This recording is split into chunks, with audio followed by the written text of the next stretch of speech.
apakah Bapak Aingge? Ada apa KDM tidak berani datang ke Ciremai? Kenapa KDM tidak berani datang ke Kabupaten Kuningan? Kenapa KDM tidak mampu? Tidak mampu bertemu kami untuk sama-sama kita tunjukkan di mana titik-titik yang sedang dieksplorasi hari ini di Gunung Ciremai. Kita tunjukin satu-satu kalau memang tim KDM tidak mampu ada yang bekerja. Kita tunjukin satu-satu kalau hari ini ternyata tim KDM selalu laporan ke KDM. Aman Pak, Jawa Barat aman Pak, Kuningan aman Pak. Kita tunjukkan. Kita tunjukkan. Ini dengan yang lagi terkenal kemarin yang berani memposting jalan butut di Garut. Sekarang sudah berkunjung ke Lemur Pakuan untuk semakin semangat.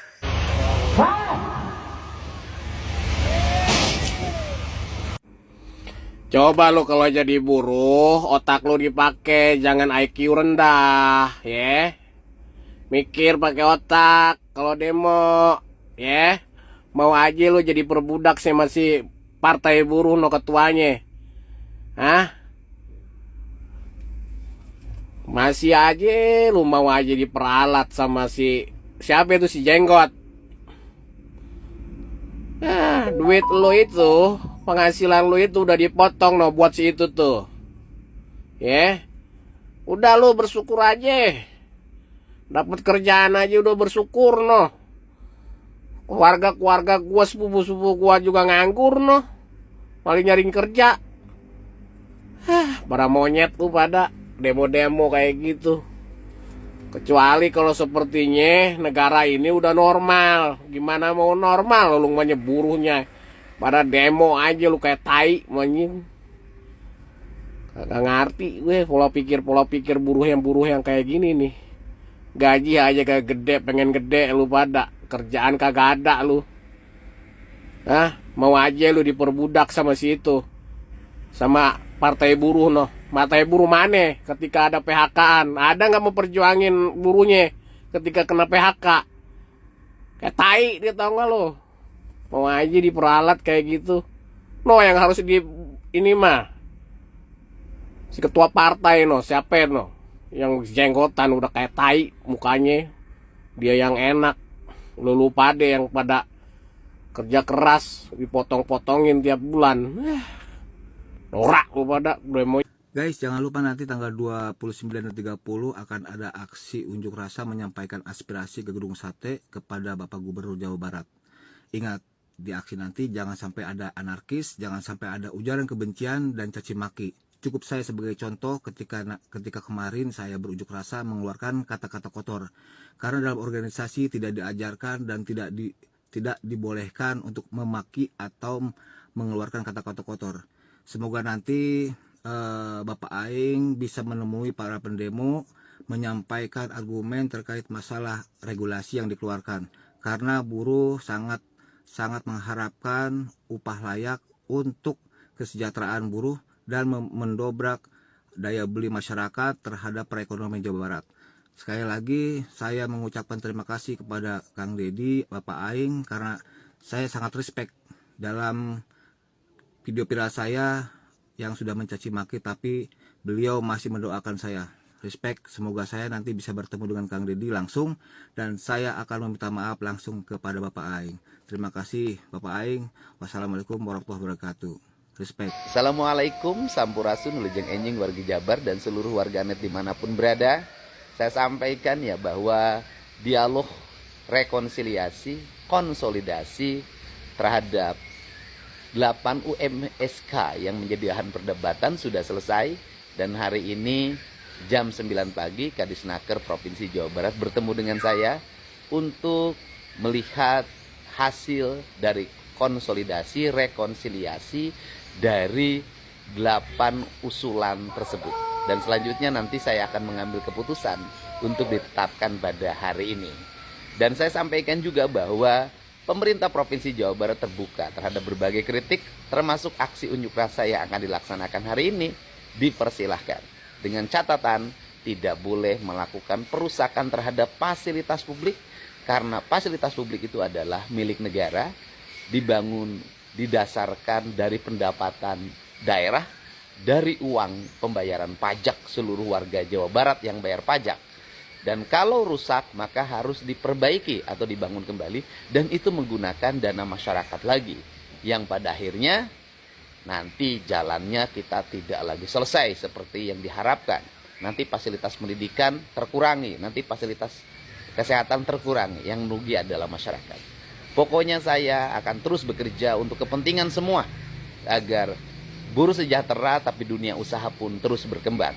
Karena bukan hanya untuk memenuhi kebutuhan para buruh yang sudah bekerja, pemerintah juga harus berpikir ada antrian panjang orang yang melamar kerja. Jadi gubernur itu harus siap dengan 2-3 hal. Pertama, didemo oleh masyarakat yang belum mendapat pekerjaan. Yang kedua, didemo oleh buruh yang sudah mendapat pekerjaan tetapi ingin meningkatkan penghasilan. Yang ketiga, didemo juga oleh orang yang di PHK oleh perusahaannya karena ingin mendapat keadilan karena tidak terima di PHK. Itulah tugas gubernur, dan kita nikmati saja dengan senyuman. Mari bekerja untuk Jawa Barat istimewa.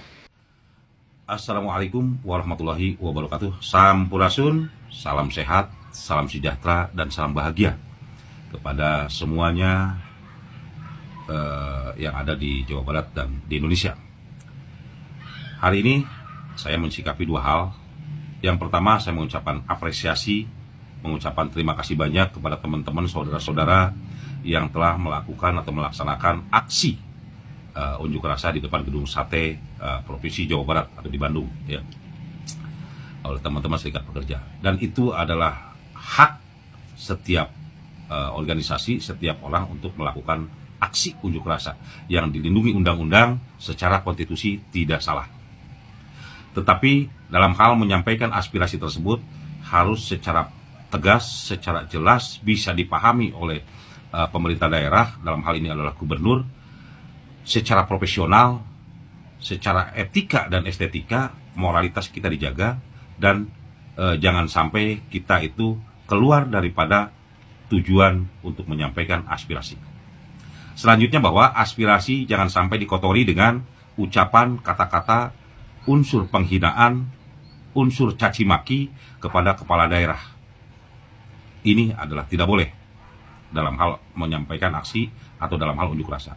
Selanjutnya, dalam aksi juga dilarang untuk merusak fasilitas umum, merusak apapun yang menjadikan fasilitas umum di Gedung Sate yang dananya hasil daripada pemungutan pajak daerah atau yang dibiayai oleh APBD yang hasilnya dari pajak rakyat. Ya. Yang kedua, bahwa saya menyampaikan betul, benar bahwa UMK, UMSK itu ditetapkan oleh gubernur selaku kepala daerah Provinsi Jawa Barat, hasil evaluasi daripada Dewan Pengupahan Provinsi. Dasarnya, gubernur menetapkan upah minimum kabupaten kota tahun 2026 itu berdasarkan surat rekomendasi yang diberikan atau yang disampaikan oleh bupati, oleh para bupati dan wali kota se-Jawa Barat kepada gubernur untuk ditetapkan upah minimum kabupaten dan upah sektoral yang harus berlaku pada tanggal 1 Januari 2026. Jadi dasarnya itu, ya, bukan serta-merta gubernur menetapkan. Selanjutnya, bahwa perlu saya sampaikan, Dewan Pengupahan itu terdiri dari unsur serikat pekerja, unsur pemerintah, unsur organisasi pengusaha, unsur akademisi. Maka dari unsur-unsur inilah mungkin ditambah dengan unsur lain yang merumuskan upah selama 1 tahun. Selama tahun 2025 sampai bulan November kemarin, akhir November, ya. Dan itu dihitung berdasarkan kebutuhan hidup layak karyawan lajang, atau seorang kebutuhan hidup layak karyawan lajang masa kerja di bawah 1 tahun, bukan yang di atas 1 tahun, dan bukan karyawan yang sudah berkeluarga. Ini yang harus dipahami. Adapun perusahaan mampu atau tidak dalam hal melaksanakan upah minimum untuk penggajian setiap bulan, ada mekanisme lain yang harus ditempuh oleh pengusaha karena ada beberapa syarat yang harus ditempuh. Tetapi tidak mengganggu jalannya upah minimum kabupaten kota yang harus dilaksanakan per Januari kepada karyawannya. Ya. Selanjutnya, bahwa inilah miskomunikasi. Kemungkinan menurut saya, prediksi saya, analisa saya, ada miskomunikasi Dewan Pengupahan dengan yang diwakili atau dengan perwakilan serikat pekerja atau perwakilan organisasi pengusaha. Kekurang transparanan, kekurang terbukaan dari hasil perhitungan upah minimum kabupaten dan hasil surveinya, sehingga ini akan yang menjadi pertanyaan para pekerja dan para serikat buruh dan dalam melaksanakan unjuk rasa. Karena gubernur tidak boleh mengubah dan gubernur tidak mengubah apapun yang diusulkan oleh bupati dan wali kota dalam surat rekomendasi yang ditetapkan. Di mana saya tahu itu? Karena saya adalah mantan Dewan Pengupahan Kabupaten Karawang yang pertama. Saya juga mantan orang organisasi dari mulai perusahaan sampai dengan konfederasi Kabupaten Karawang. Jadi mengetahui hal-hal seperti itu. Kedepannya saya sampaikan secara tegas, saya sarankan secara tegas, Dewan Pengupahan Kabupaten Kota wajib hukumnya terbuka, transparan kepada organisasi serikat pekerja, kepada organisasi pengusaha, dan kepada pemerintah. Sehingga bisa meminimalisir daripada miskomunikasi tadi. Itu yang harus saya sampaikan, sehingga tahun 2027 itu tidak ada lagi yang namanya unjuk rasa, atau bisa diminimalisir. Gitu, ya. Dan itu sedikit yang saya sampaikan dari pengalaman pribadi saya. Makasih, salam sehat semuanya, salam sejahtera semuanya. Wassalamualaikum warahmatullahi wabarakatuh.